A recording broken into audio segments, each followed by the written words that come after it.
There we go, and we are live. Alrighty, ladies and gentlemen, thank everyone for coming. Appreciate all the people that are still here to watch today. I have with me an extremely special guest. I have with me Kaizen, who has worked extensively on the Riot broadcast in multiple forms. You've been part of the production side. You've worked on some rulemaking. You even won an Emmy for the 2019 production. That was a pretty good year for the production. I gotta say, it was like one of the most exciting. What was that like? Yeah, so it was cool. I never really envisioned something in my life happening like winning an Emmy. Honestly, it came as kind of a surprise. For me, I was just like, I don't know, I just like esports, I like video games, I like producing the experiences that are memorable for people. And it was just sort of a natural result of what I've been doing over the years. So yeah, it was cool. I still have the trophy. It's nice to have a bit of hardware as a sort of souvenir from my time as a full-time employee at Riot. I'm pretty sure it's a pretty nice addition to sit up there like, ah, do you see my Emmy sitting here on the counter? It doesn't suck. It doesn't suck. Well, I guess it kind of leads us into, I guess, a little bit of the start of this interview. Kind of walk us what it was like through getting that Emmy. What like the process was in terms of the production, like everything you had to go through to sort of ending up in that spot where you could win an Emmy. Yeah, so I've actually been a part of two productions that have won Emmys. The first one was the 2017 World Championship, and the second one was the 2019 World Championship. And I'll talk about just sort of what it was like to produce events more broadly, esports tournaments.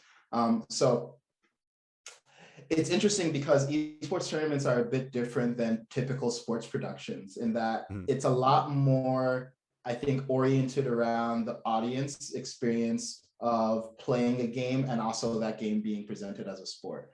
And what I mean to say is, like, when you think of the NBA or the NFL, right, the relationship that the audience has with those sports is very different because most people are not playing football, regularly in their daily lives. People are not playing basketball as frequently in their daily lives. But with an esports tournament, they are playing and, playing the game that they're watching, right? So it's really important that you have an experience that's immersive and responsive to that fact, because for a lot of players, their experience of worlds is not just the experience of watching other people play. It's, logging into the client, it's participating in in-game events, it's about getting drop rewards, all these things. So when you approach making an event, you're making an experience that end to end is far more interactive than just sitting down and passively watching something on a TV screen.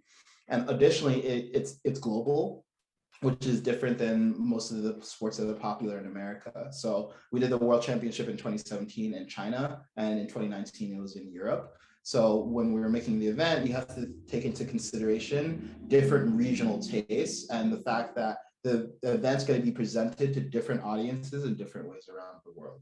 So what the Chinese audience is responsive to is going to be completely different than what the American or European audience is responsive to. And the thing that specifically we would win those Emmys for were the ceremonies. And the Gotcha. ceremonies, the first one that we did in 2017 was, I think the big innovation there was our use of augmented reality technology to make a dragon for people who are That around was that. that was the first year that the Elder Dragon came out, and everyone was like, "Oh my Yeah, God, they yeah, have a yeah. dragon!" Exactly, right? And you want to have big moments like that um, like resonate from an intellectual property standpoint or creative standpoint with the audience. Like, everyone knows what the Elder Dragon is. So that's something that's globally recognizable. Surprises fans in some way. Like, I don't think most people are looking for that. They're probably looking for more of a typical, it's a band with, Yeah. is the world song. And you want something that is responsive to the fact that the audience is digital first. So they're hard to please, right? Like, they're used to seeing like cool stuff in the digital space. So they Mm-hmm. want to do something different there. And then there's just the challenges that come with running an event, particularly with the way that we ran events back then, and Riot still does this now, which is bringing the event to a different country every year, sometimes different cities within that same country on different years. And there are a lot of challenges associated with trying to run an international event across a multitude of cities. You have to think about permitting, you have to think about political, what's happening politically. Like, for instance, in 2017, they were going through their presidential election, Mm-hmm. which is called the National Congress. So it was actually a really difficult year to run an event because they weren't allowing a lot of events, because the presidential election is an even bigger deal in China in certain ways in terms of how it impacts your day-to-day life, because they don't want any sort of disruption in the capital. And the capital is Beijing, and that's where we ran the event that year.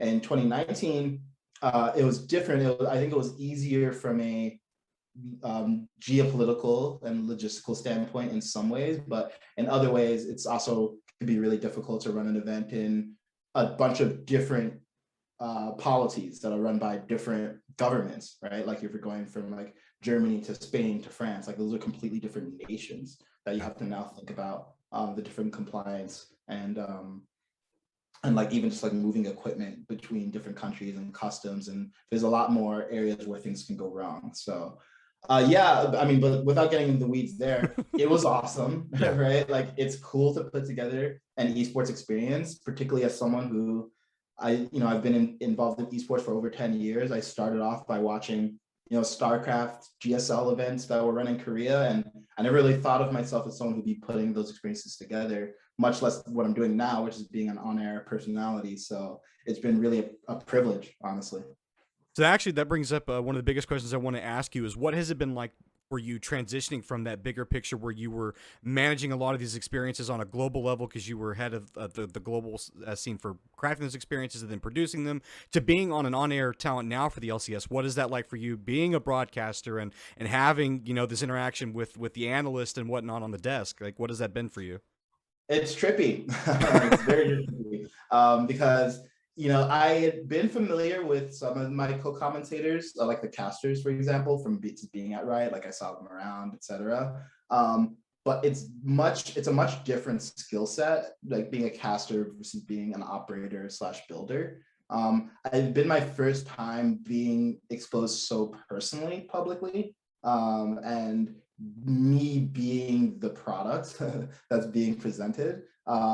And it requires a different skill set, I would say, than what I've been doing before. But what I've been doing before was a lot more about crisis management and risk management and thinking about things like budgeting and how to operate a team and these sorts of more strategic and operational challenges. Whereas with your public personality and you're talking about things on broadcast, you're much more in an entertainment space, right? And you're thinking about your brand, you're thinking about how you're managed, and you're thinking about how you're speaking about and presenting the sport. You're thinking about how are you responding to, the current controversies and, points of hype and the shifts in the meta, and how are you trying to present this to the fan base in a way that appeals to casual and hardcore fans alike. And it's been challenging for sure. Like it's been really rewarding because when you're a public personality and people are constantly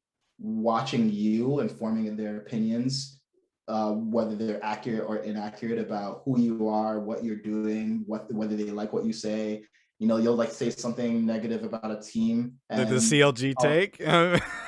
Oh yeah, the CLG take is fun for me because I'm just a CLG fan. But yeah, then I like criticize a team, and then all of a sudden it's like people react as if I personally insulted them. So it's an interesting space. Like at first, I definitely really struggled with it because I was like, wow, like I really hate having people perceive me based on just like their preconceived notions about who I am. And sometimes you get nasty comments from people, but you also I've had majority, like the comments that come to me directly that I've at least been aware of are mostly positive. People saying, hey, I really like what you bring to the broadcast. I really like the energy that you bring. I really like, just like your disposition. And that's really rewarding too. So it's interesting because when I think about my life, right, and what I consider success, prior to this, a lot of it was about, it's just about, well, how do I feel about the job I'm doing? And the amount of input you get on what you're doing is much different when you're not a public personality. But when you're a public personality, what people say about you, it does matter, right? Because at the end of the day, you're trying to entertain people, right? So that is like a key performance indicator. Like if people like their engagement with you, but it's also really important to have a good understanding of what your role is, what you're trying to bring, and knowing yourself and making sure that you're filtering out the commentary that is, unconscious from people, like not very conscious, like needlessly negative or critical, or the projection that people have about you. So it's a really delicate, I would say, dance between your perception of yourself and other people's perception of you. But it's really rewarding as you grow and you get more comfortable on camera and you feel more mastery over your craft. And overall, I think I feel like I've grown a lot this year overall. I do actually have a follow-up question for that, because a lot of people were talking about that they knew where you would come from before, but I think a lot of people were wondering what ultimately transpired for you to want to be on the broadcast, as opposed to kind of being more behind the scenes. Like, what was that factor that kind of drew you into wanting to be on a broadcast? Yeah, so where do we begin? So I've been on quite a journey since 2020. So I think just to back things up a little bit, I was at Riot for 7 years, and generally I would say my career is pretty unplanned. Like, I just sort of followed my interest. So I was in college and really depressed college student, and the only thing that I had as an outlet was games. Right. And my first esports love was StarCraft, and my second one was League of Legends. And I got quite good at the game. I organized tournaments. I ran a company that organized tournaments and, had all sorts of involvement there. And then sort of me getting a job at Riot was something that sort of just happened. Like, one thing led to another. Someone mentioned, hey, they have internships. You should check it out. I think you'd be a really good candidate. I had no plans of going into the gaming industry as a career because, 10 years ago, it was much smaller. It was much less obvious job prospects. And I interned at Riot, and I absolutely loved it. Finished my last year of school, and I was studying philosophy at Harvard. So like, there was no connection between what I was studying and what I ended up doing professionally. But I was like, this is cool, this is fun, let's go do it. And I felt like I was able to add a lot of value and contribute. And then I was there for 7 years. Toward the tail end of that, I just been feeling restless, just because I never viewed myself as someone who would work for a company for my whole life. And I felt like if I had stayed at Riot any longer, I would be staying in my comfort zone. So I decided to quit at beginning of 2020, stayed around a few more months to just help there be a smooth transition. And I officially left in April of 2020. And I didn't know what I wanted to do, but I knew I wanted to figure it out. And I was in a fortunate position enough where I could take the time to figure it out. So part of the journey was actually spent being a pro gamer. So I played TFT professionally for around like 6-7 months. So I was a streamer and created content. It was like a YouTube. Correct me if I'm wrong. You did reach all the way to Masters in TFT, correct? Actually, Challenger. Challenger. Sorry about that. Because I knew for sure you had watched Masters. I remember watching your Masters rank up stream, but then I had stopped at that because college had started back up. Yeah. I was a challenger across multiple sets, and I played in tournaments, won one tournament, and had a decent stream following, and people liked my guides, and I was known as Primal in that community. So I had like a war paint, and I was a streamer, and my dog, and it was a fun journey. I also started, that was my first foray into commentating. And this wasn't like hey, I want to be a commentator. It was just people liked my presence on camera, and I really enjoyed TFT, and I was quite good at it. So I got offered a chance to commentate the North American Championship for TFT with the first one. And then I commentated that, did a good enough job that I got invited to commentate the World Championship. So I mentioned all this to say that for me, honestly, I just kind of follow my interests, and then I try to do a good job. And then I think in life, if you just show up authentically and you do your best, then opportunities just start to gravitate toward you. And in around September of last year, I think Riot was in the process of trying to reformulate their analyst desk and sort of overhaul the energy of it and the personalities. And they approached me, having seen my work with TFT and having also been familiar with me as someone at Riot. At Riot, I was like the esports person. I was like, wear my CLG jersey to work and company presentations and stuff. So they liked what they had seen from me off camera prior to the TFT journey. Then TFT showed them that I could bring something to bear on camera. And then they offered me a position on the analyst desk. And I was like, oh, okay, sure. Let's give it a try. But it was not like I had some grand master plan of like, hey, I want to be doing this. Yeah. But I tried it and I've been having fun with it. And all of this is against the backdrop of me actually struggling with mental health issues. So 10 years ago in college, I was like suicidally depressed, had to take time off from school, and sort of hit rock bottom. And I say this not as like a sob story. I would say, I think a lot of the time the darkest and lowest places in your life are precursors to the most success and growth and the highest places in your life. And me going through that experience in college helped me decide to just follow my interests and follow the things that gave me energy and filled me up. And that's what led to me going all in on esports. And then I wasn't like cured from depression or anything. Like I still, but I had enough external distraction that I could sort of distract myself from my internal state.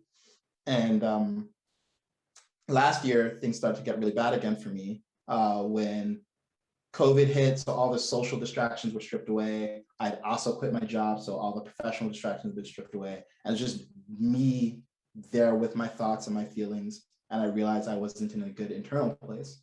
So during this TFT journey, I mean, it sounds like it should be fun and it should have been, but my relationship with myself was not a good one. I put a ton of pressure on myself, was constantly comparing myself to this idealized notion of where I should be, who I should be, etc. And things, when I realized I started, I mean, honestly, I had suicidally depressive thoughts on a pretty regular basis for the last 10 years, but I'd managed to just distract myself. I guess I was just a functional depressive person. And functionally, people wouldn't know. I would like present this facade of being super happy, but I was in a very disconnected place. I just sort of been of the mindset that, hey, if life ends, it would kind of be a relief. But when things got really bad last year, I realized, hey, I need to do something because I've had, a good amount of success professionally and built an abundant life, but I'm just not happy. Quite the opposite. So that brought me on an internal journey of just, I think, spiritual growth, which is a term I wouldn't be caught dead using, a year and a half ago, but that's what it was. It was tremendous spiritual growth, and had some experiences with plant medicine that really opened me up, and just had a bit of an awakening, which led to me changing my name. So my name used to be Derek, it's Kaizen now. And having a readjusted perspective on life and what I want to bring. And this dovetails into what I do with my work on the LCS, which is I want to stand for something different than a lot of what I see, a lot of the disorder and negativity and deeply unconscious behavior I observe in the gaming community. So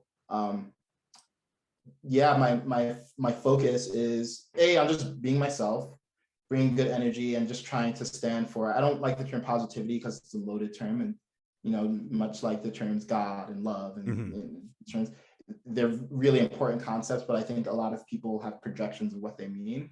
But just stand for conscious engagement with whatever you're doing, because I know what it's like to be in a really dark place. I mean, I've played League of Legends for over 10 years. I went through some dark spells where, I've been, I've misbehaved in solo queue to other people and said things that I'm like, wow, I look back, I'm like, how could you act that way? But I wasn't happy, so I would take that on other people, and I can see it happening in this community. So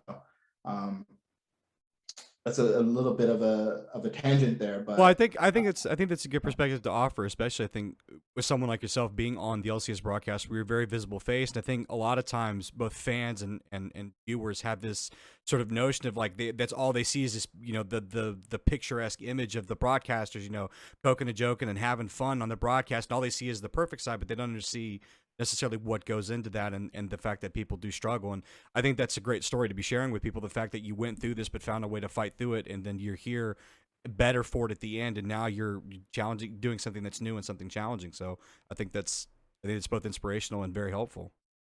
Thank you. Yeah, and one thing I try to be conscious of is not presenting myself as like a finished product, or like, there's no problems. Like, it's there's always new challenges to tackle, and the challenges I have now are not the same challenges that I have a year ago, Mm-hmm. and hopefully they're not the same challenges that I have a year from now. But what I want to show people is that if you do the work, like, you do get rewarded, and the rewards are internal, and that's the most important place to grow. Because I've experienced some modicum of success over the last 10 years, and also just even before that with getting to go to Harvard, which is really cool, and getting to do these esports events and winning an Emmy for all of that. And external achievement didn't change how I felt internally. Going inward is what made me feel different internally, and now I'm in a much better place. But there's still a lot to explore. I'm still figuring out what do I want to do in my life. How do I want to be connected to something bigger than me. So that's sort of my focus right now, and how I try to engage with my work no matter what I'm doing. Awesome. I do, to kind of get back on track just a little bit. I do want to talk about something that you mentioned just a little bit ago when you talked about you coming in as part of the restructuring of the LCS broadcast, when they were making changes not only physically to the studio, but obviously were changing up the kind of people that they wanted to better represent sort of the analyzing and talent on the broadcast team. A big part of that, and talking about your previous work where you worked on tournament formats, was the way that the LCS actually approached the format of the way that they wanted to structure how the LCS worked, both with the preseason tournament, and then they have the triple round robin towards the end of the summer, and then they have the midseason showdown. I kind of want to get your thoughts about kind of either your influence on that or your thoughts about how the LCS did that, and like what are your thoughts about that formatting that they have now? Good, bad, better changes to be made? Just trying to pick your brain about that. Yeah, so I didn't have any involvement in the structuring that came before I jumped onto the team. But my general thoughts are, I think spring feels a lot better. I like the lock-in tournament as a way to kick off the split, because I think generally speaking, the issue with spring, especially for something that goes for 9 weeks, it's very easy to lose a sense of urgency and stakes when you're just playing regular season games. And this is a problem that plagues all sports, right? Like, you look at basketball, they have, I think it's an 82 game season. Mm-hmm. It's like somewhere around game 40, you just stop caring. And it's like, let me know when playoffs are happening. So I think it was a really good move to have the lock-in as a way of kicking things off, and then having a compressed split that culminates in qualification for MSI from a pacing perspective, right? We got really great stories out of it. Like, we got Team Liquid won the lock-in. They came into week 1 already as a team that was a force to be reckoned with and was a favorite. And then it was about, okay, are they going to be able to sustain their momentum? And every single week, because there's just 6 weeks, you feel like you have a lot of storytelling that happens. And then obviously, qualification for MSI as the first international event makes the end of the split feel like it has consequence. And I think that's always been the case, but I feel like the momentum that we started the year on was a lot better because of lock-in. So awesome. I think one issue that I've heard from a team perspective, though, is that when you have 3 games a week, it's very hard to make adjustments quickly, because it's just like best of one, best of one, best of one. It's 3 different teams. I don't really have a strong view either way on whether that's good or bad. I mean, I think part of your responsibility is to perform under the circumstances that are given to you. And so long as it's equitable, I don't know that there's anything wrong with it, but I can see how it can be challenging to prepare for 3 different teams in a given week, and how a team might feel like it's not an accurate representation of their performance and their skill level, to have a series of best of ones. And then when it comes to summer, I mean, summer was largely the same. It's what was it, triple round robin, which was, I think, a lot of people were like, man, that's a little brutal. It's just the sheer amount of games that the teams are playing. It's a lot of games, for sure. And it can feel, I think my biggest area of improvement from a format perspective is, feels like a lot of games to have 8 teams then advance anyway, like literally only. Yeah, that's what I think a lot of people are talking about. Is like, why have all these games if you're going to have 8 out of the 10 teams advance anyways? Because it's more than spring, which is a little bit weird, because normally the number is the same from split to split. Yeah. Like, I think having a large volume of games is not bad. I mean, also you have to think about sponsor considerations, like they want a lot of content, right? Like, and there's an appetite for that content. So I don't think there's anything inherently wrong with having a lot of games. I think the overall length of season continues to be really difficult for top teams. So if you think of Cloud9, they get no breaks. They played lock-in, they played spring split, they played MSI, they played summer, they're going to play worlds. So I think that's a bigger issue rather than volume of games within a period of time. But yeah, I think the playoff, and I say this speaking from a position of somewhat ignorance, I mean, even relative to the common person, that I don't know what the original rationale for having 8 out of teams qualify is, but I think that's something that is worth re-examination, because it then makes I think having a good volume of games is helpful for producing ordinal ranking of team strength. And I like that spring had an impact on the seeding as well. I think it makes spring of greater consequence, and I don't think anyone is saying spring split doesn't matter anymore, which is good. I mean, I think it always mattered, but I'm glad. Well, there was that thing like, oh, just prepare for summer, because that's where all the determining of the teams going into worlds happen. So I think that keeping the record, I think most people agree that keeping the record from spring to summer was a great change, because now you can't just slack off in spring and expect to make it up in summer. That's not going to happen. If your record's bad going into spring, it's an uphill battle going into the summer. Exactly. Yeah. So spring carrying relevance throughout the year for the part of the year that people care most about, which is world's qualification, is a good thing. So overall, I think certainly net positive in terms of structural changes. Gotcha. I do want to ask you, because you brought up a great point about the sheer amount of time that not only teams have to deal with in terms of like preparing for 3 opponents every weekend. What is that like for you guys on the broadcast, where, you know, you talked about being able to control the narrative or be able to put out these different stories? Is that a bigger challenge now that they play so many games, especially towards the summer, with the triple round robin? Is it easier? What is y'all's biggest challenge in terms of like trying to craft and tell a story about these teams that are either winning, struggling, or so on and so forth?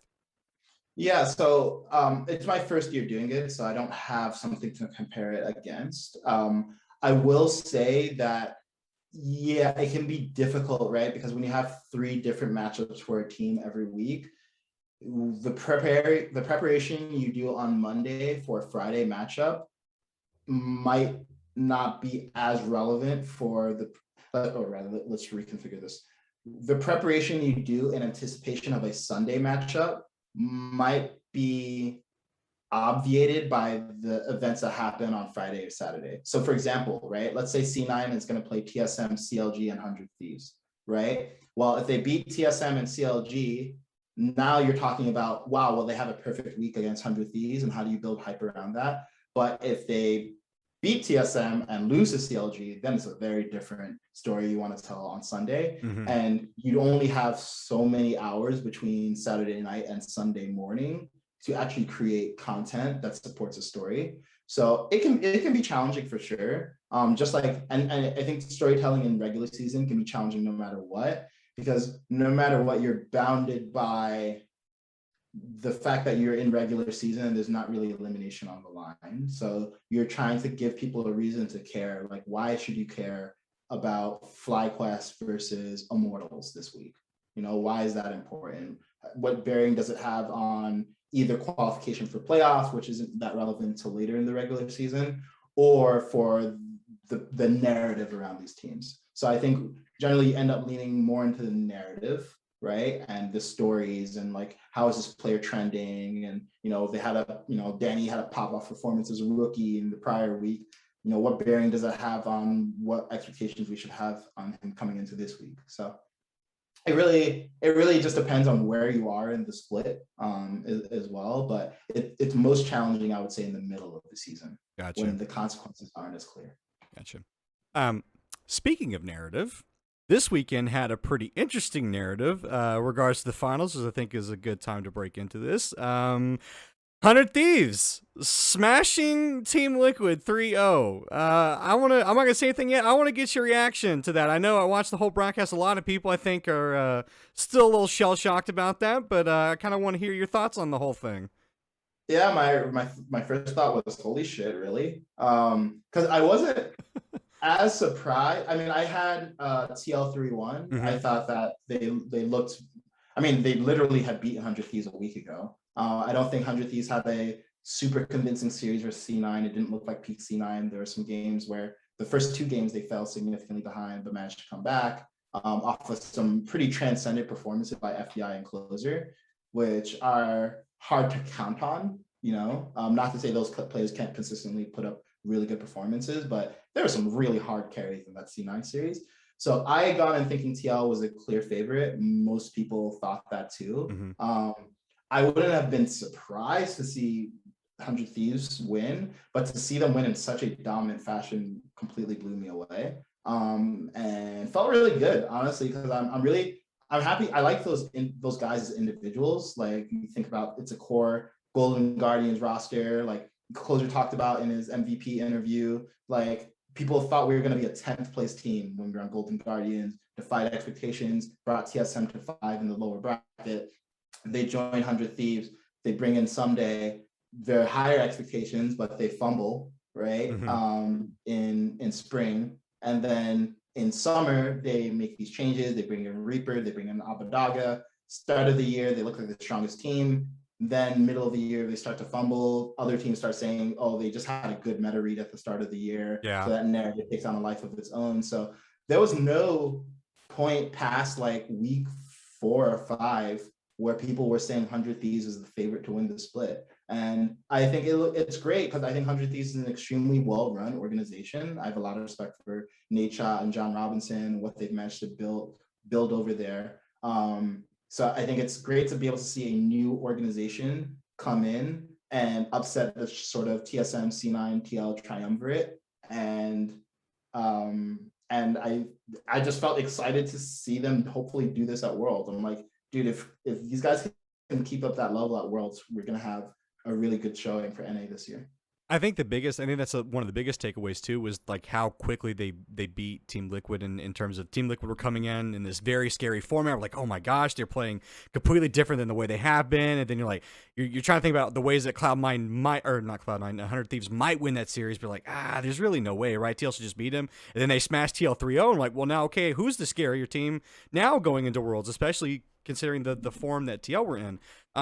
You did bring up something big that I think has been a huge point of discussion for a lot of 100 Thieves fans, and I think for a lot of LCS fans in general, which was the bringing in the summer of Abadage and Reaper. And there's been a lot of discussion about which of those acquisitions was really the bigger change, whether or not it was Reaper bringing in a new coaching style, obviously someone who has a lot of experience at Worlds, has a lot of experience making it to LCS championships, or having this fantastic mid laner in Abadage joining the squad is really kind of an upgrade. I'm interested in your thoughts of which of those two do you feel was maybe the better acquisition or more important for 100 Thieves as an organization?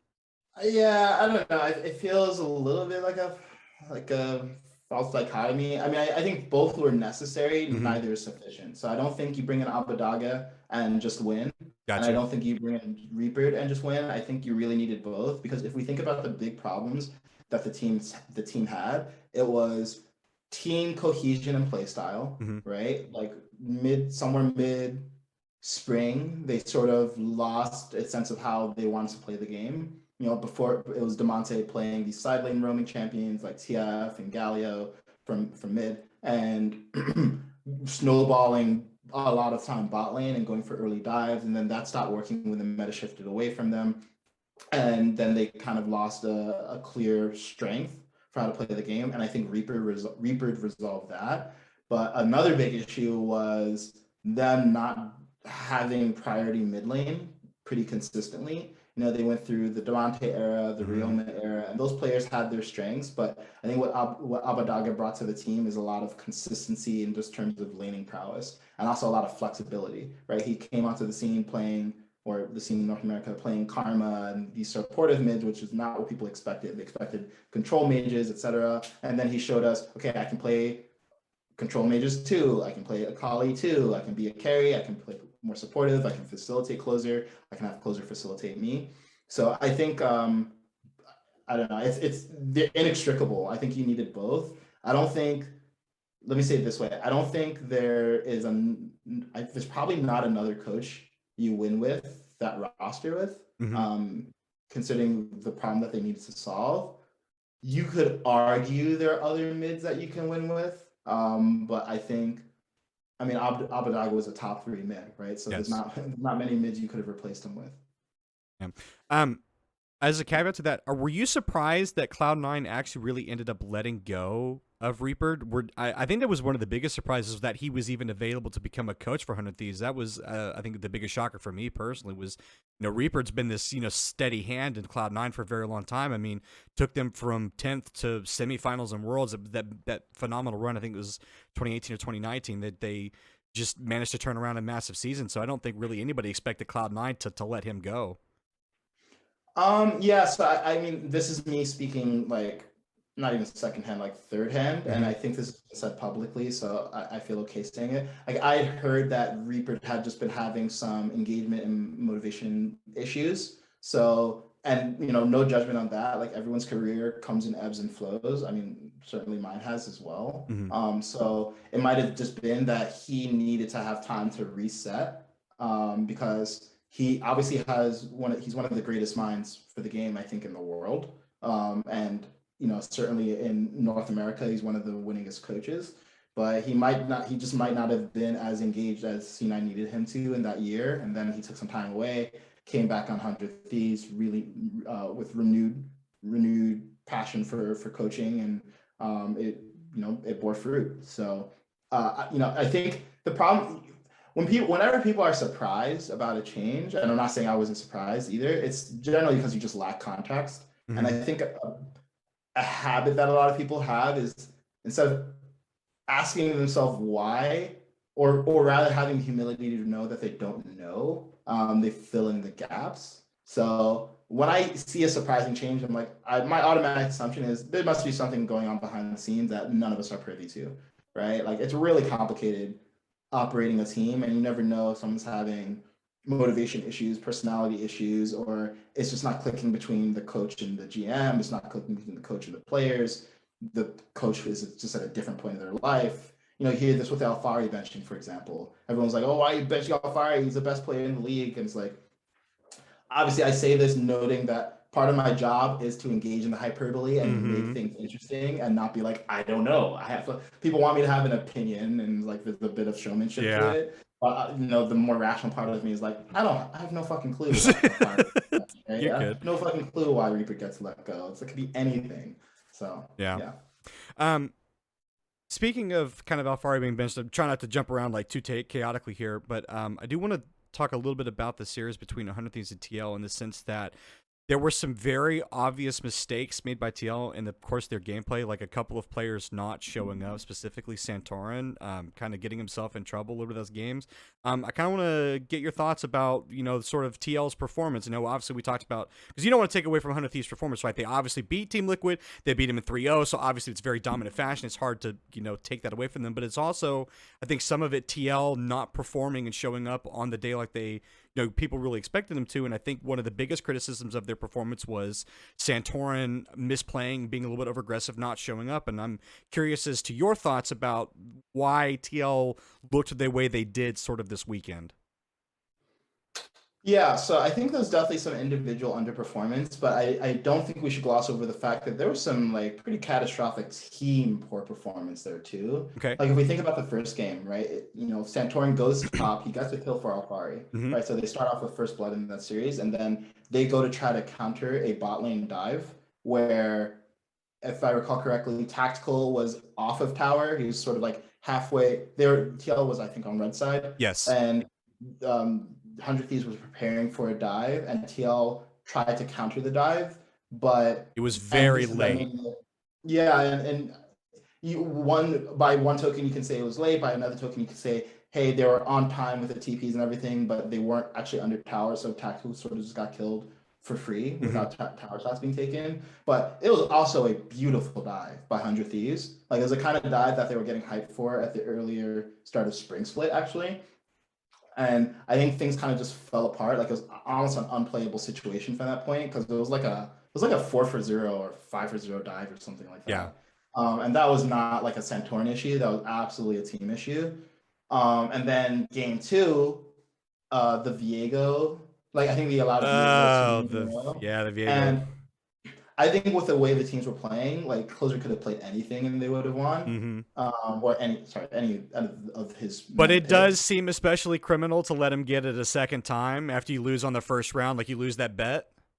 Yeah, I mean, I can see TL's perspective. I don't think game one was a Viego loss. I think game one was a team loss, and it just really snowballed. Like, I cannot emphasize enough how impactful that bot lane botch counter to the dive was. Sure. But I don't think Viego should have been let through, period, that Mhm. series. And I think it only made things harder in game two, when he was permitted Viego again, and instead of banning Viego, they banned Varus. And they had a Diana ban all series, which I didn't feel super sanguine So about. what Like, I was so think I remember on the broadcast you talked about the Diana ban. Why did you think that the Diana ban wasn't particularly ban worthy? so I think it's part of the issue is that Diana's not that great levels 1 through 5, where there's some skirmishes where if you have Viego, like if you get a reset, like you can, and we saw Closure do this multiple times in the split, like you can turn a 1v2 where he got like a triple kill, I think, at one point in the split on Viego. It's also just I think it's his best champion. And in team fights, it's so easy to carry a team fight if you can get a few good resets. Mm-hmm. And Closer's particularly good at understanding how to focus the carries where you can get resets frequently. Additionally, a lot of the time you play Diana, it's so that you can play AD mid, because she's one of the few magic damage junglers who is relevant right now. And I don't think 100 Thieves is a team that drafts a lot of AD mid Mm-hmm. or carry AD top. So I don't think you're getting a lot of like magic damage mid plus magic damage jungle, which can be mitigated by building Verdant Berry or Merc Treads. So I just don't think, I'm not saying Diana was a bad ban, and I'm not saying it's drop Diana ban and instead ban Viego. Maybe you want to ban both. Like, again, these teams are privy to information in scrims and stuff like that I'm just not privy to. Mm-hmm. But it is hard for me to justify not banning Viego the second time. The first time, one could argue, okay, Viego's he's not like a crazy early game jungler like Zen or to a lesser extent Lee Sin. Mm-hmm. So I could see TL saying in their prep, hey, we think game one, we can beat the Viego. We think our plan is to play through top, get Santorin on a stronger early game jungler, and snowball the game, right? And play that way. But I personally think Viego allows Closer so many outlets to carry the game from behind, or even just an even situation that I prefer not having Viego. But again, I think there's so many issues besides the Viego that I wouldn't focus too much on that. Got you. I do want to point out, someone in chat that said, I think Jensen is also worth pointing out in TL's loss because he got 0 kills the entire series. He was nowhere to be seen. Thoughts on Jensen or lack of Jensen in that series? Yeah, it's tough, man. Dude, so Jensen is like, I really want this guy to succeed. Mm-hmm. I mean, he already has, but I want him to succeed more. Fun fact, he was actually, when I came to Riot, he was, I unbanned him, right? So he was permabanned.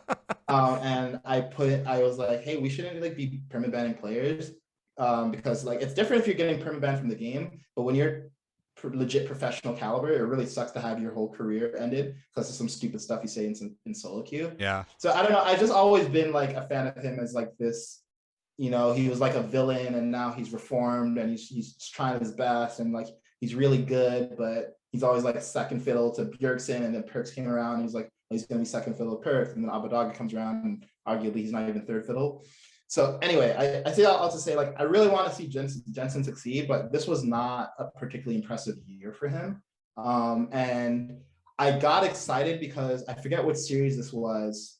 It might have been, it was a series where he played Lee Sin in playoffs and he like popped the fuck off. He was so good on Lee. I was like, wow, it was like the best Lee Sin that game I've seen from him in like a long time. And he also played, I think he played LeBlanc or Syndra in another series, and he was really good there too. So I was like, okay, maybe Jensen is back. But he was pretty quiet. And I'm not sure what happens in those moments where Jensen is just like not really delivering. I will say that I don't think you should ever have expected him to get a lane advantage versus Abadaga. Yeah. I think Abadaga was as good or better. But even in team fights, it just didn't feel like he was all that impactful. And what we've seen is that it's not enough for them to carry through top. And I don't think it would have been enough for them to carry through top internationally, where there's going to be top laners as good or better than Alfari and top jungle duos as good or better than Alfari Santorin. So you do need another lane to consistently carry. At times that was core and tactical, but it actually hasn't been core or tactical either. So I think TL, when you look at the roster, you're like, wow, this team should be able to carry through every lane. But somewhere along the line, it didn't just become they carry through top, but it's like they need to carry through top, which is something that's always felt a little weird to me, considering how much star power they have on that roster. You brought up an interesting point there again about when you look at the rosters in terms of like, okay, if you look at the TL roster, they have Alfari in the top lane. They've got Santorin, who's coming back off of a health break. He looks to be very, very strong. The TL are in great form. You have Jensen, you have Tactical, and you have Core JJ. Like, this should be a team that should just outperform on paper everybody. And then you look at the roster that 100 Thieves has, and it's still a good roster, but I think this was brought up on the broadcast. They obviously did not have to sink as much money into that roster, and they have a very good result for what they've spent going, first seed into Worlds.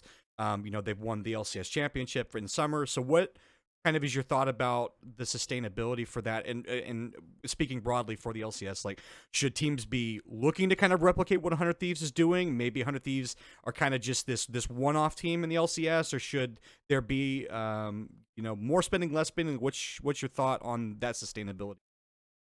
I think in terms of individual skill, 100 Thieves, TL, and C9 are all of a kind. Like, I don't think there's a huge discrepancy. Like, even if we look at 100 versus TL, right, the only big discrepancy I would say was between Someday and Alfari's individual players. And Someday had a great series. Like, he looked better than he has for weeks. I think this was a relatively weak split for him until the finals. Closer versus Santorin, Closer was absolutely the better jungler. Absolutely. Split. Now, it's not totally fair because Santorin. Yeah, we'll hit that one in a minute. Yeah, Santorin came in total near the end, but I think Closer was the playoff MVP. I don't think he was the MVP of that series. I think he was the best performing individual player, not just player in his role. Abadaga versus Jensen. Abadaga was better at this split pretty clearly. FBI is the best AD carry in the league. Huhi, top 2 support in the league. So I don't think, maybe the roster was cheaper because they were former Golden Guardians and their stock hadn't risen as individuals. But now going forward, I mean, I'm sure when their contracts renew, they should be comparably expensive. So I don't think there's I think Stars wins championship. Yes. Like, it's pay to play, just like any sport. You need to have the raw talent. And I think 100 Thieves, TL, C9 definitely have the raw talent. I think TSM, EG, from an individual player perspective, a little less talented, and then everyone else, it's hard. Yeah.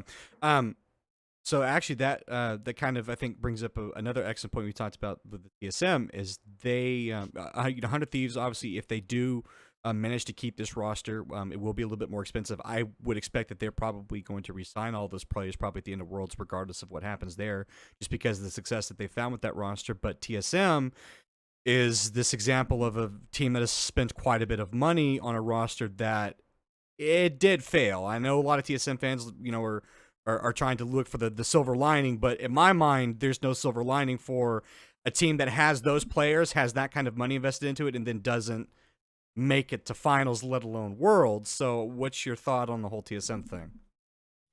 It's unfortunate because, I mean, we should make sure we understand what TSM's plan was. And this is not, like, I think Lost has performed, I guess, at expectations for someone who wasn't, like, considered a star going into the year. But the plan was to have Sword Art and Double Lift. Yeah. Right? I mean, I'm guessing at some point the plan was to have Bjergsen Double Lift and Sword Art, which would have been nuts, right? But they didn't get that. So I don't know. I feel like at some point the narrative kind of ran away from TSM, where people were like, "This should be a number 1 team." And I remember I said this, and you get TSM, like, people in my DMs being like, "Fuck you" and stuff like that. This is trigger warning for all the TSM fans starting now. Yeah, I don't think there was, maybe with the exception of like some of the later weeks of regular season in summer, I think you could say TSM was a title contender. But I personally just was never sold on TSM because when I look at the roster, I think Spica was definitely the best player in his role during regular season. So I'm not going to take that away from them. But I didn't look at that and say, like, pound for pound, I think this is one of the most talented rosters in the league. If they had been with double it, for fucking sure. Yeah. But I think, just to be clear, I think a top 3 would have been a reasonable finish, but I think that would have been their ceiling. And I don't think that's a revisionist narrative. I would have loved to see a TSM with a double up lift Sword Art bot lane. That's a scary team. And double up Bjergsen Sword Art is an incredibly scary team. But they didn't get that, and it sucks. It's kind of unlucky. That's not what they planned on, but that's what happened. And you know, they also, in spring and until the later weeks of summer, they sort of struggled from a flexibility issue, from a flexibility perspective, where they were this team that would draft 5v5, late game oriented, let's win at Baron, let's win around vision control, but it would be hard for them to play a dominant early game. And I think come playoffs, they started to try to do that, but they didn't look that comfortable. Like I remember the game where we had Huni counterpick Alfari, Aurelia, and Tanar, and they got a lead and they still lost that game. Yep. And they just didn't really know how to allocate their lanes in a position where Huni is supposed to be playing side lane instead of being someone who's going to group for team fights. And I think it showed some of their limitations in terms of stylistic flexibility. Gotcha. I'm going to come back. We'll circle back to that at the end of this, because I do want to get your thoughts kind of for the next year for some of these teams. I'm going to ask you about CLG, because you did double down on the broadcast about CLG making playoffs, so I'll hit that in just a minute. I do want to get your thoughts on your expectations now that the LCS Finals have ended, and now that we do know the order of the teams that are going in. A lot of hopium going on around the league right now for North American expectations. A lot of people, and I think myself included, have felt that this is probably going to be the best representation of North America we've had in a long time, not just with the individual players, but I think the team synergies going in. What are your expectations for the teams going in? What are your thoughts on how they're going to do as we get ready to go up to World? I don't know, man. I don't really have expectations. Right? Oh. Like I have hope. Right, which is not the same thing. No, I'm not saying that a bad way. I'm like, I don't. No, I'm with you. I'm with you. Yeah, it's like it's hope. Like I just hope they do their best, and whatever their best is, I hope that's better than the other region's best. But I just don't know. Gotcha. I do feel good about the slate of teams we're sending. I not only think it's the most talented 15 players we could possibly be sending across the 5 teams that I think we're contenders to go.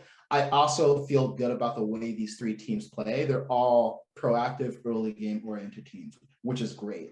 I think that's super important when you're considered the underdog as a region, that you're at least sending teams that are willing to make risky plays, right? And are willing to do stuff where it's like, yeah, okay, like TL, they tried to counter a dive, it didn't work out. They're like 4-1 or 1-4, 1-5. Early in the game, they just lose. Good. I'd rather they do that than try to play for late game versus FPX or Damwon or some of these other world-beating teams. So I feel good about not just the caliber of individuals we're sending, but also the styles of the teams that we're sending. And yeah, I just hope that they put together a performance that makes us proud. It's hard, right? Because it's all relative. Like I don't know until I see it how good Europe is going to be, the European teams are going to be relative to NA teams, or how good the 4 Chinese teams are going to be, or the Korean teams, etc. So it could be that NA puts together its best performance, but everyone else also puts together their best performance, and it's just not good enough, and that's okay, right? That's the human condition. Sometimes your best is just not good enough in that year. So that's why I'm like, I don't need expectations. I just want to feel like they put together a good showing. Gotcha. And hopefully that's good enough to win Worlds. We'll see. All righty, opium, but not to the wrong extent. A lot of people, I think, now that the teams are locked into, of course, the discussion always happens where people start to try and pick apart the performance of teams that are going like, oh, Cloud9, look at how they lost to 100 Thieves. Are they really the people we should be sending? And then, of course, now, you look at the TL performance, like, oh man, TL got smashed. Are we sure we want to, kind of want to send them? I do want to clarify with you and get your thought. Is there maybe another team you would have liked to have seen gone, or do you think that this actually from any and all perspective to shut down that conversation that these are the best teams we can send? I mean, what team would it be? I mean, C9 beat EG, they beat TSM, 100 clearly the best team. TL until the series versus 100 Thieves, everyone thought they were the best team. So I think it's really hard to look at it from if we just look at like in the bracket, like there were no what ifs remaining in the bracket. Right? And that's the nice thing about double elimination. You generally get enough pairings that you get to actually resolve these hypotheticals of, oh, well, this team would have beaten this other team, right? Like TSM and EG both lost to the third seed, right? Like C9 beat both of them, and then C9 lost 100 in TL. So it's hard for me to put EG or TSM above C9. And then and TL and 100 both beat C9. So I feel good about the roster of 3. EG, I think peak EG, I thought was gonna beat C9. I think I predicted that EG would win. I'm not sure. Because that's the thing, the biggest example going right now, and I'm doing it from the devil's advocate perspective of like a lot of people did look at that EG series and were like, oh man, if this squad of EG with Jizuke and with Danny having this fantastic rookie season, having the performance he did, a lot of people I think are looking at that like, man, what if that team was going instead of maybe a team like C9? Yeah, it's tough because Worlds is like a 5-week tournament, right? And there's a lot of development that can happen over that time. So you got to look not just at what the current level of the team is, but what their peak level is going to be.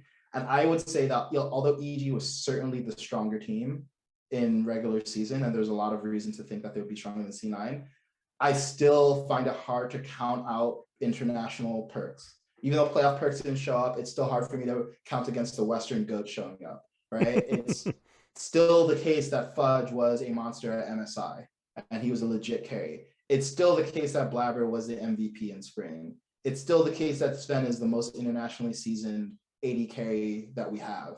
It's still the case that Vulcan was, in my opinion, should have been the first team All-Pro in spring and was still good in summer. So whereas EG, I think it's a lot less clear that those players' peaks are enough to compete at a world's level. What I loved about EG was just how cohesive and focused they were about knowing their style and knowing themselves. Every single game, you know exactly what they're going to do, and they're refined at it. And you know, there's a lot of clarity in their draft around how they want to play. You want Jizuke pushing mid, you want Contractor Svenskarian either augmenting him or playing a carry themselves. You want Impact sometimes playing strong side, but a lot of time playing weak side or playing just like self-sufficiently, like he'll play Renekton and just be fine top. You'll have Danny playing basically like 1v1 bottom with Trist or Ziggs. You'll have Ignore roaming. But when I look at the caliber of players on EG versus C9, it's hard for me to say that over a large sample of games that I would pick EG players over C9. Now, that's not to say that I don't think Jizuke was better than Perks in spring. No, sorry, in summer. I think he was. Or that Impact was comparable to Fudge. I think he's comparable. Or that Blabber was not peak Blabber and was closer to Svenskarian contract level, etc. Danny, amazing in team fights, doesn't have great laning stats, right? That gets exploited a lot harder internationally. So yeah, I mean, look, we could run that series back a few more times and maybe EG wins, but I don't feel bad about C9 going at all. Gotcha. Alrighty. I think that kind of concludes my thing about the North America. I think you've said it about as well as anybody I think has in regards to like what we can expect from North America. I do want to like repeat what Travis had said, or maybe it wasn't Travis, maybe it was Matt on the other broadcast, but he had said that wanting North America to kind of earn those expectations, right? Because it's one thing to hope that they do well and get excited about the rosters as they are now, but then it's like you want them to also like earn that expectation and not just expect them to go automatically. I thought was a good take. Oh, thank you. Yeah, and I think beyond that, I mean, we have this like weird self-hating complex in North America. Like realistically, North America probably should be fourth if we look at the size of the player base, right? The international record of performances. Well, actually, no, that's kind of circular. But at minimum, the size of the player base, issues like paying access to scrim partners, like they don't have access to Korea or China throughout the year. Europe's a much bigger market, right? Yeah. And they have a really robust amateur and academy system with the ERLs that allows them to consistently produce players. And our best players, I don't think this is a bad thing. I think this is just kind of North American sports, but our best players come from abroad. Yeah. Right. So I think it's hard to look at reasons why you would think a priori that NA should be better, consistently better than NA or EU or China or Korea. I think probably the long-term future is NA remains top 4, which out of 12, 13 regions is respectable. Yeah. And occasionally makes deep runs like they did in 2019 at MSI. And that's awesome. I get excited about those deep runs, but I'm not expecting them to like place 3 teams out of groups every year. I think that would be quite an overperformance relative to expectations. The one thing people say is like, well, North America is spending all this money. Yeah, they are spending all this money, but they're spending money on augmenting their player base by pulling from regions with bigger player bases, right? So they're using a secondary advantage to try to overcome what's a primary disadvantage. Mm-hmm. So I don't think I don't know, it's weird because I think the amount of, there's like recursive disappointment, yeah, you know, and I think the disappointment implies that the expectations are probably wrong. Now, look, I get just as emotional as anyone when NA does really well, and yeah, it's frustrating when your best team goes 0-6 in groups, right? And obviously, you don't want these catastrophic underperformances, but on average, I think NA has performed to expectations over the last 10 years of esports. It's a fair and balanced take. I think, but I think a lot of people could be mad about that one. How dare he have a logical take on North American expectations? But I appreciate that. I think, I think it's good perspective. I know. I think it's good. I think it's a good perspective. Speaking of expectations, you did, or I kind of been hinting about this a little bit, talking about Worlds. There's 2 big questions that I have for Worlds. One of them is very recent, happened just today, so we'll cover that one in a minute. But the other one I want to talk about is other teams going to Worlds, specifically a very terrifying team called FPX that is qualified for Worlds. Doinby going back to Worlds. My question for you in regards to this is, are there any teams internationally from other regions, either minor or major? And I hate that word minor region. It implies that somehow they're not as good. But minor or major regions, LCK, LPL, Oceania, something like that. Any other teams that you are interested in or keeping your eye on as we get closer and closer to Worlds? Damn1 for sure. Okay. Yeah, you have to. I thought Mad looks really good. And it'll be interesting. I mean, they did have a year where they did not look very good at Worlds, and I think that's glossed over in the EU narrative. Mm-hmm. But it'll be nice to see like a team of relatively, it's not like the typical big names. Like a lot of the big names for EU are not going to be at Worlds this year. And it's cool to see like, you know, Whippo and, you know, Roll Swap and Armit and, you know, Adam, you know, in his like first, what is it, his first split or first year? I think it's his first year. Yeah, get to go to Worlds. So I think that's gonna be hype. I think I'm most excited for a potential NA versus Fnatic match. I just feel like it would be really exciting. What team do you want? Because that's actually that's one of the other questions I was going to ask you. Not the big second one, but that was a third one I was going to ask you is, what team do you want to see play Fnatic? Because there are a lot of people that are excited about NA versus Fnatic. Well, I think from a narrative standpoint, C9 Fnatic is high just because those are 2. Oh, really? Okay, why C9? Why C9? Well, I think C9 is just emblematic of North American international success. Okay. Right? Like it's the most successful international organization. I mean, I guess you can make an argument for TL, but TL hasn't been going to international events as long or consistently as C9, but because TL did make a finals of MSI. But yeah, when I think C9, and I also think Perks, who's one of the most internationally successful Western players, there's something about the C9 DNA that you just have hope for when it comes to international events. And yeah, I think they're just 2 organizations with a decent amount of international history against one another. And if I think about like what team do I think would be best in that matchup, like who would win? I mean, you have to look 100 because they are a strong team right now, but that's kind of a lame answer. So I'll say C9 Fnatic. So you mentioned Damwon. Do you favor Damwon over for FPX, or is that just a team that you just happen to like more right now?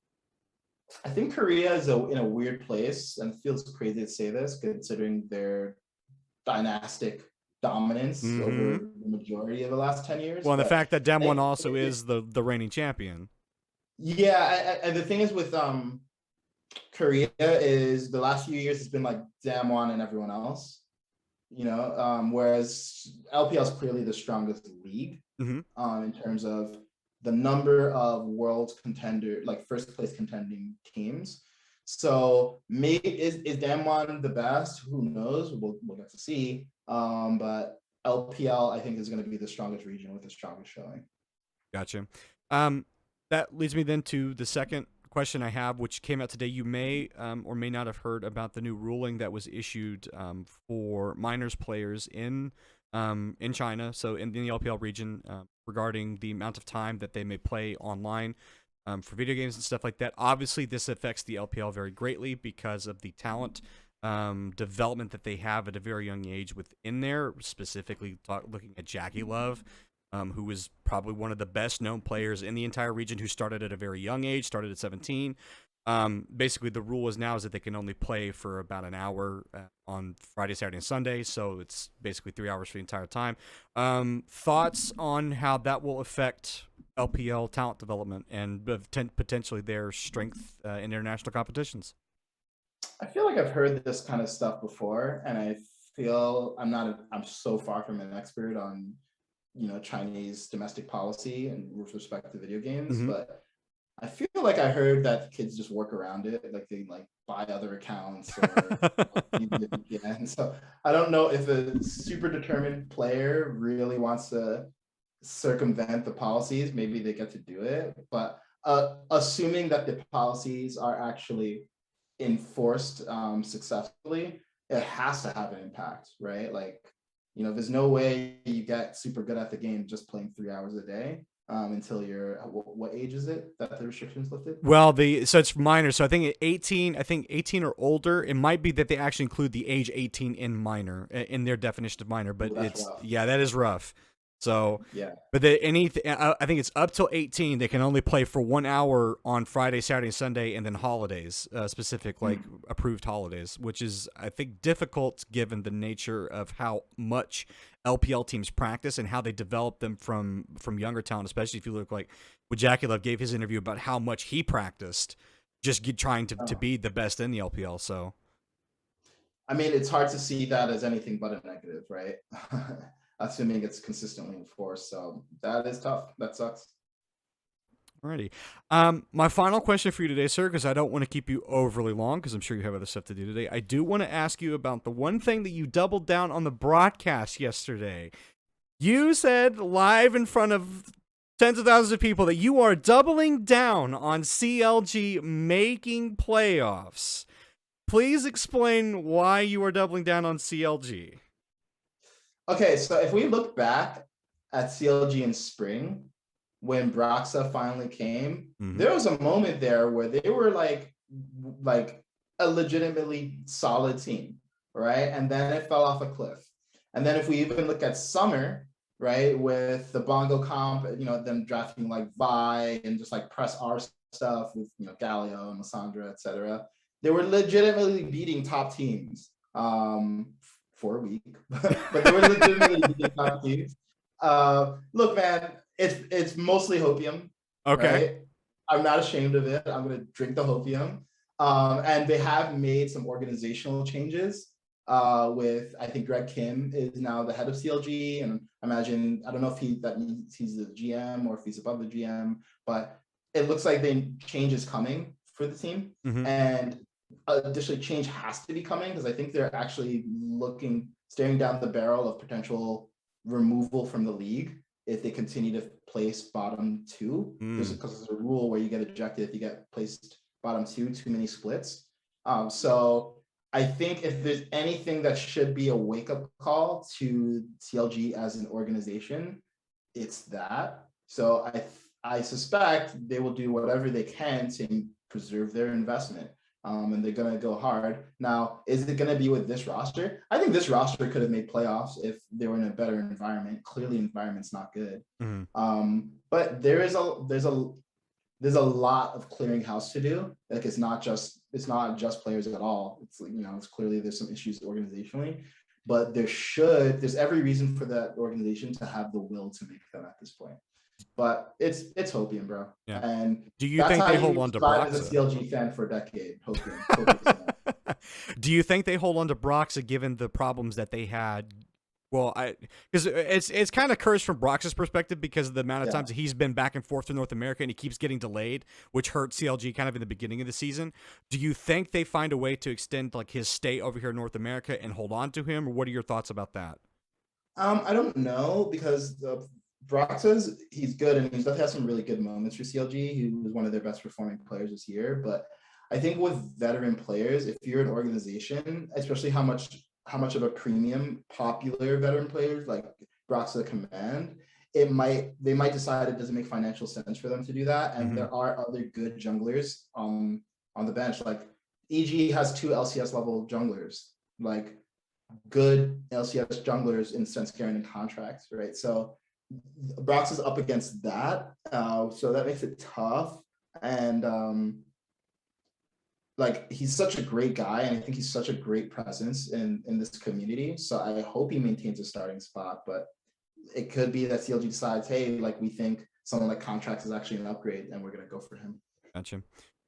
Sorry, I did say it was the last question. I do have one final question for you because you did talk about the important thing, CLG, possible. We don't have relegation anymore, but possibly being removed from the league, which would mean that you brought up they're going to go through a tremendous amount of rebuilding, both with players and coaches. What other teams do you have your eye on in this offseason? The ones specifically not going to Worlds, so the teams that were in the play-ins, or sorry, in the playoffs. What teams are you kind of keeping your eye on in terms of major rebuilding or major shuffling around that you expect them to come back looking very different this next season? FlyQuest, one of them. I mean, you already saw it mid-split that they tried to experiment with having 2 academy members in and 3 members from the main roster, and then they swapped the entire academy roster in.